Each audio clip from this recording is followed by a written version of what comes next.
Who's coming down the snow big like a blizzard? Annekkipu. Beware, green lizard. I will never recover from this. Never mind. I actually recovered already. So, this video is not really a diss. It's more of a counter theory. I just wanted more action in our community. We've had friendships, now it's drama. Who knows what is next? Anyways, a few days ago I watched Emerald Gecko's video called They Are Already Dead. Wait, no, it's called The Biggest Secret of the Shadow of the Earth Tree? This fuels my anger. I feel another terrible rhyme coming, but I will suppress it. Instead, I will tell you why I think the lizard is wrong. And since today's victim of my hate crimes used no evidence to support any claims he made on his video, boo, I will allow myself to simply yap as well. My first thesis would be the following. The entrance to the Land of Shadow is not through death, but a combination of the shaman heir's remains and the accursed blood. Basically, through a pot. Whatever is on that giant pelvic bone is literally the innards of the Hornsand's pot. All ingredients present, even the fly mold. The second thing I wanted to say aligns with the name of this video, or at least with the cover image. Everyone has been dead from the start. It is shown in the game trailer. Gideon passed away a long time ago.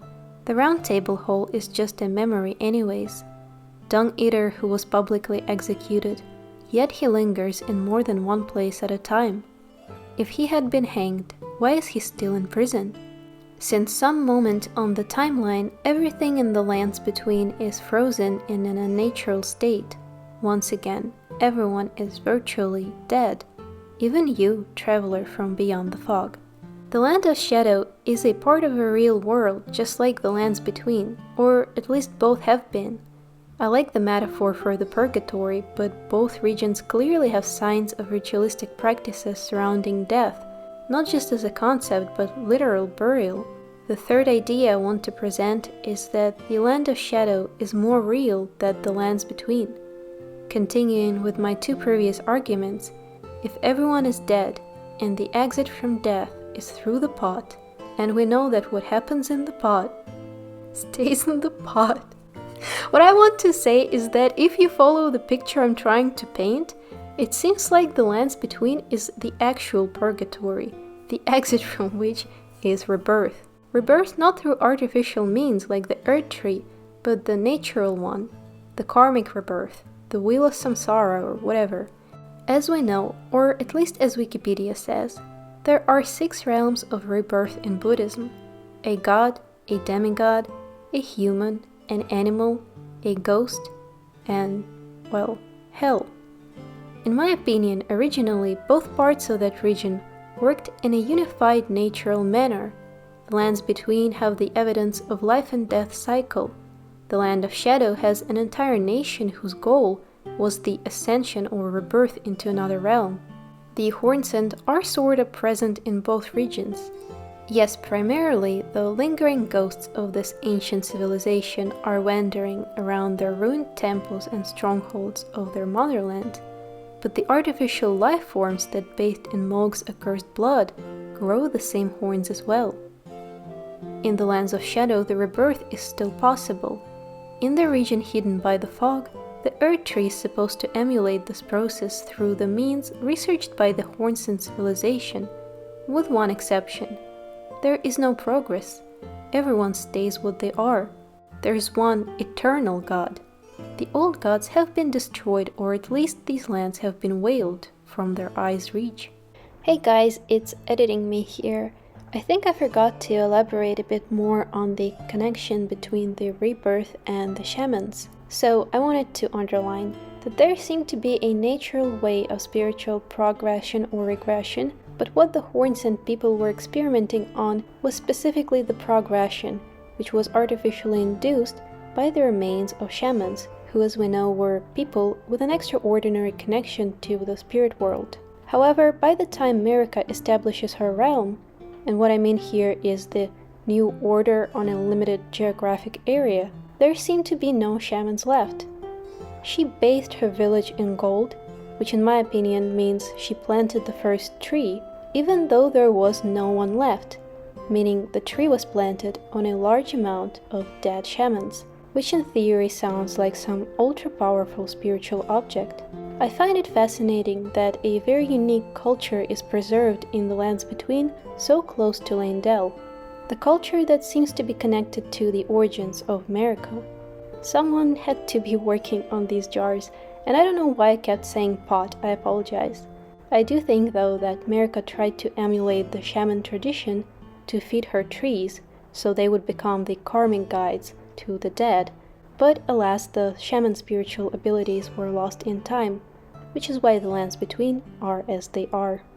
Now I wanted to address my beliefs concerning some Elden Ring incidents, coming from a perspective that the Land of Shadow is untouched, and the lands between are in an eternal limbo.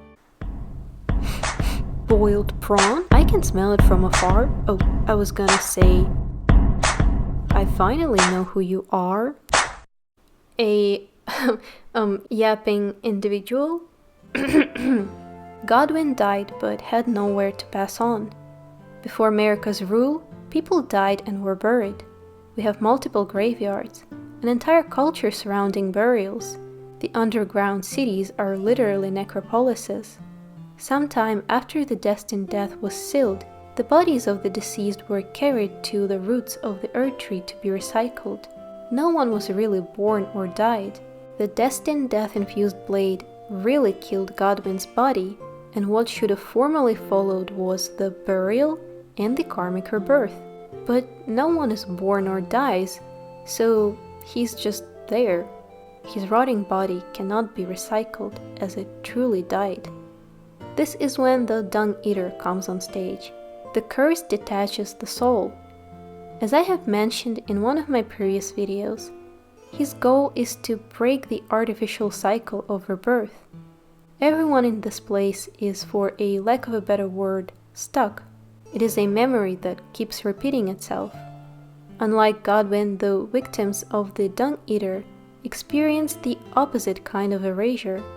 Their souls leave their bodies, awaiting the next cycle. Bringing them to the Earth Tree's roots would achieve nothing, as their being had already been shattered, and so they do not return to these lands either. For the people of America's kingdom, it is a nightmare, as they know normally they can be granted the Earth Tree burial and simply respawn. We know well the Hornsent researched spiritual practices and accumulated an extensive knowledge on the cycle of life and the ways to step out of it. They collected the artifacts from the cultures possibly preceding theirs, experimented on the half-artificial life forms. They did a lot of terrible things, but what exactly was a subject so evil even they had to ban it? What did Midra research? Why did he deserve a damnation like no other? Who or what is the creature we fight? A ghost, a memory, or a manifestation of hell? After all, the real body of a man born in a distant land in an age long past is cradled gently by the corpse of his lady. Endure, she cursed him. What does that mean?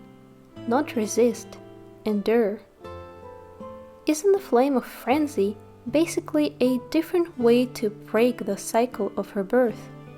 This flame can burn away your very soul, preventing you from returning to the wheel of eternal suffering. So, what is so forbidden in the death of one's soul? And as for Mesmer, super headcanon, my imaginary opponent literally asked to just eat some shrimp and believe his fantasies. So, here are mine. I believe he departed alive before America sealed the destined death. The lands he came from are now shrouded by the fog. He doesn't know where to return, so he just sits there, keeps hoarding these plates, this knowledge.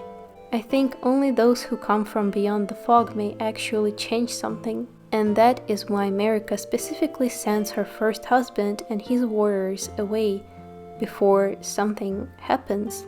Something that just freezes everything as is.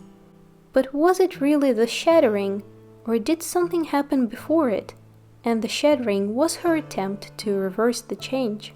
Alright, I apologize for my behavior. Emerald Gecko has some great videos.